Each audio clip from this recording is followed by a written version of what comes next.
Human elements in value stream management. Today's flow short topic. Hi, I'm Joshua Barnes, and once again, I'm joined by Steve Pereira. And this should be another one of those interesting topics because it's not quite like the myths. We became the Mythbusters in our last flow short. And I'll put out if you have any myths that you've come across when trying to introduce value stream management at your organization or customer you're working for, or just something you've run across, drop us a note, post a comment. We're looking for some additional myths that we can kind of keep that busting going. Yeah, I heard about an interesting one recently that really got me thinking about technical debt as a myth. And that's an interesting conversation. We kind of went back and forth all over LinkedIn about that one. So folks can hunt that down if they're interested in that topic.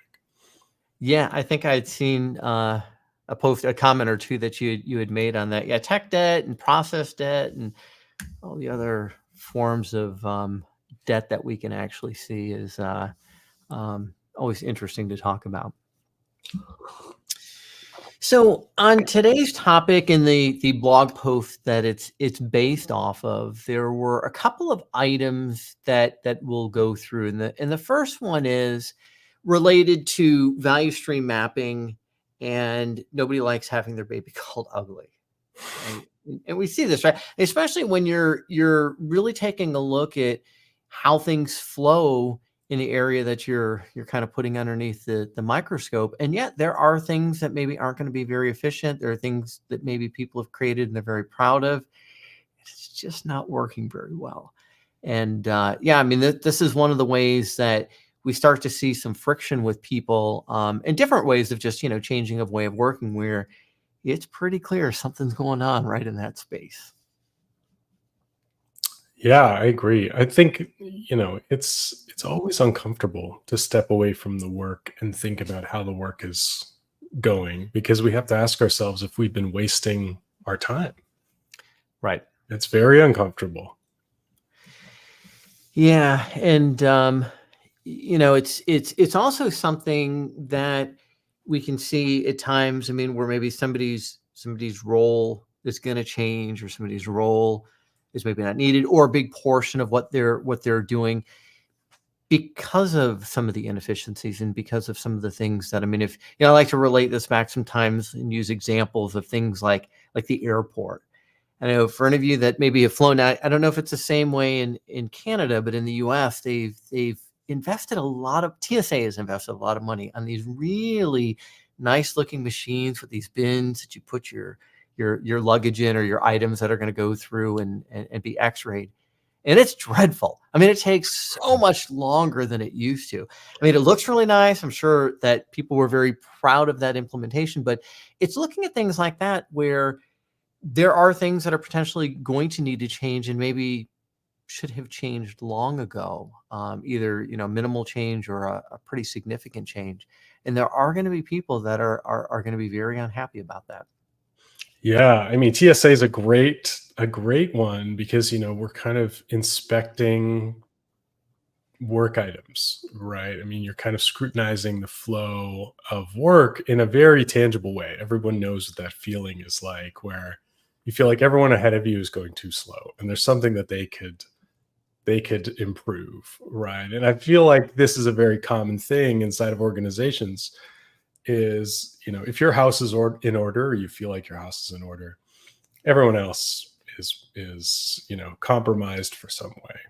Right. And you think about the TSA and what's happening there, and if you look across the business landscape or the innovation landscape, and we have AI now that can detect early warning signs of cancer in a shadow, and in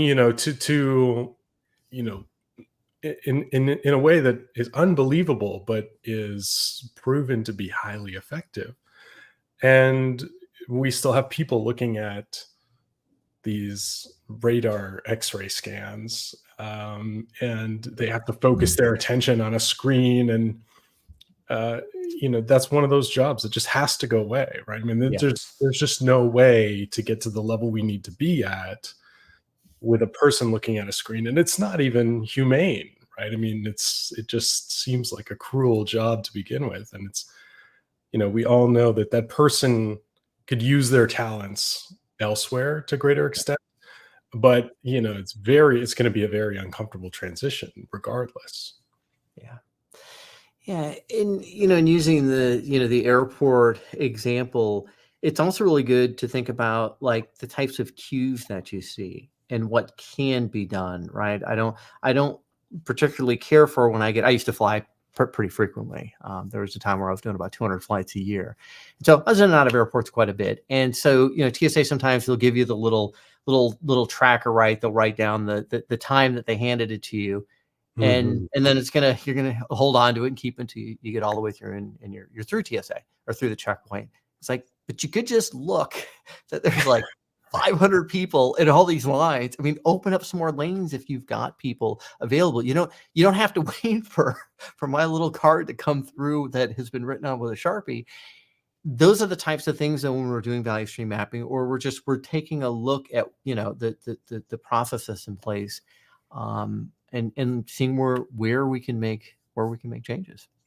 Yeah, and it really, I think, calls attention to this idea of shifting left, right? We all have that experience of being at the TSA security checkpoint, and that's when people find out about the fact that they need to put all their liquids into a thing, and unless they noticed, one sign at the beginning of the line, and if they're unfamiliar with traveling, then they're totally overwhelmed because this is a completely new experience to them. And so you think about folks who are new to a team or new to an organization or new to a way of working, and they could be missing all kinds of signs, and they could be just kind of dragged along with this rush of work and all the distractions and lack of clarity around what's important and what to pay attention to and what good looks like. And so I really feel for people in these environments that are high complexity and lots of distractions and low clarity.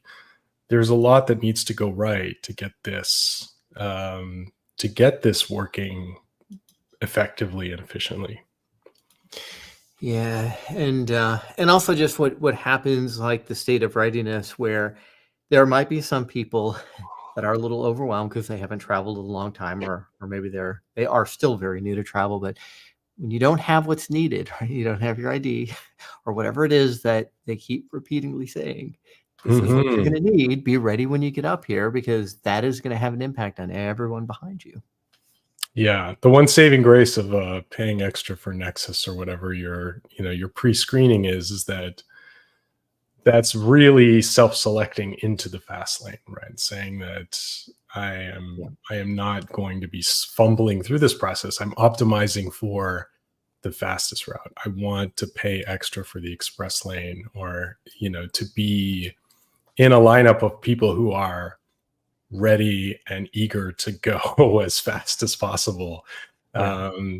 And self-selecting out of the collector lanes, to use to mix metaphors into traffic. So the next item in the blog post that this flowchart is based off of is, there's always one naysayer, isn't there, and how to deal with that. As we get into this, I've got a few other ones, right? So there's the no evidence person, but they're really adamant on their opinion. We might also be able to see, right, the highest paid person in the room and their opinion, which again may or may not be grounded in a lot of reality. How about the change fatiguer, right? The person that's Mhm. like, here we go again, or not this again. The fire dancer, only going to work on things that are on fire, right? And they're going to wait. The seagull, I worked with a customer for many years, and there was a particular executive that had this name, which is interesting, that some of that flies over, drops down a mess, and then just kind of flies off. And the last one within this is the kingdom maker, somebody who promotes things that only benefit their growing empowerment and promotion. Mm. Mhm. You know, and there's so many of these things that, especially, we've seen this and for those of you that have been working on like agile transformations for years and years, we see a lot of the same things, right? And now that when we're looking at value stream management, we're really looking at that end-to-end flow. We just have a larger portion of the organization that we're potentially working with versus, something that is just a portion of it. And you see a lot of these types of personalities, and there are things that we need to do to make sure that we can, again, bring focus on to what's important from an improvement standpoint. Yeah, this is another place that brought me to outcome mapping as a first step. Every single time I kind of walk into a organization or an initiative or an objective or a new effort, just to get clarity on what are we trying to do so that we can ignore things that don't contribute to that, or we can address them effectively. Because one of them that kind of stood out to me was the seagull. I hadn't heard of the seagull before, and I've been the seagull in cases where there's a lack of clarity on what we're trying to do. And so as somebody who is often thinking about the big picture and downstream effects and things that might be of a concern in the future based on what we're doing today, I would often say, what about this? And what about, and what about could be valuable. It could be a distraction. It could be a complete waste of time. And if you don't have a sense of this is what we're trying to do, and this is the value of that thing, a little bit of context around why that thing and not everything else, then all of that is fair game. All those questions, whether they're stated or not, and I never really hesitated to kind of surface those questions, because if it's coming to mind now, it's going to be on my mind, and it might be on other people's mind who are less willing to say something. Mm-hmm. And so, I think it's so important to get clarity on what is the smallest scope that we can pay attention to, which is directly connected to what we're trying to do, so that what about can be as constrained as possible, and what about directly connects to what we're trying to do, because it's so easy for these things to blow up in scope and blow up in sense, in detail and time horizon, and the number of people involved. There's any number of ways it could go wrong, and it's so much more likely when you are not zeroed in on like, this is exactly the goal we're pursuing. Yeah. All right. The last one that we'll talk about in our short today is leaders need to make space for people to learn and practice VSM. And then there was a comment on neuroplasticity. That is a very hard word to get off. And whenever I hear that, I always think of the backwards brain bicycle from Smarter Every Day. If anyone out there watched the YouTube of that and showing just how something that seemingly would be a small change is almost impossible for people to be able to work through, and just but you can. It just again, that author Dustin did it, but it took quite a bit of time. But I think you had written a little bit on this as well, right? Well, I think that it is very difficult for us to change direction and think about improvement being, in some cases, dramatically different than what we're doing today. One thing that, before I forget about it, I want to mention about the naysayers is that I think it's very important. Another piece I didn't mention about outcome mapping is that we talk about obstacles and we talk about things that can get in the way. And I think it's very important to give naysayers an opportunity to contribute their perspective as constructively as possible, because otherwise you're kind of forcing it to back channels and Mhm. secret conversations, and you're kind of feeding into this idea that things just happen without anybody's